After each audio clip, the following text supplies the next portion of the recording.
So I just got back from watching Motor City, and this was a very unique experience for me, mainly due to the gimmick of this movie, and I'll get into that. The movie stars Alan Ritson, who plays John Miller, who falls in love with a gangster's ex-girlfriend, played by Shailene Woodley. The gangster Reynolds, who's played by Ben Foster, doesn't take too kindly to this and frames John in a narcotics bust that lands him in prison. And after learning that Reynolds has married Sophia, he sets out to escape prison and take his revenge. So I'm going to give this movie an 8 out of 10. I love the 70s backdrop. It's usually not a time period that we get to see a lot in movies, but it works well here on film. And speaking of the film, I love the way this film is shot. There's so much attention given to every detail of every shot, which is important considering what the draw is of this film.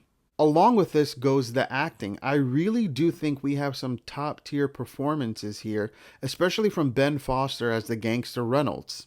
And the action in this movie is truly top notch. I was not expecting this movie to be as brutal as it was, but those last 20 to 30 minutes are just outstanding.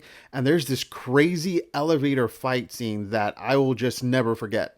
But the real star of this film is the purposeful choice to not include any dialogue in it. There are probably 5 scenes in which the characters talk, but even when they're talking, it's like little phrases like "I love you" or "I miss her." In fact, our main character, John, literally does not say one word in the movie up until the last shot. And again, this brings us back to how good I think the movie was filmed and how great the acting was. Because when you're going to deliberately make this kind of creative choice, you need to knock it out of the park in these other departments. And for the most part, I think they 100% did.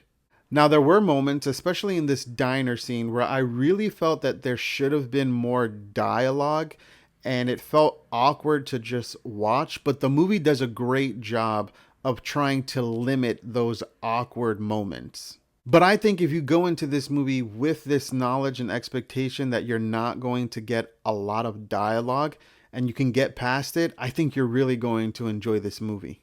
So I would recommend you watch this movie. It is rated R, so it is for a mature audience. Expect a lot of violence, a lot of gore, and unfortunately there's some nudity that's sprinkled throughout the movie, and for the most part I think it's completely unnecessary. But I was really impressed by this movie, and I think it should be one of the big standouts of the year. But those are my thoughts. Let me know in the comments what you guys think. Have you seen the movie? Do you plan on checking it out? I think you should give it a shot.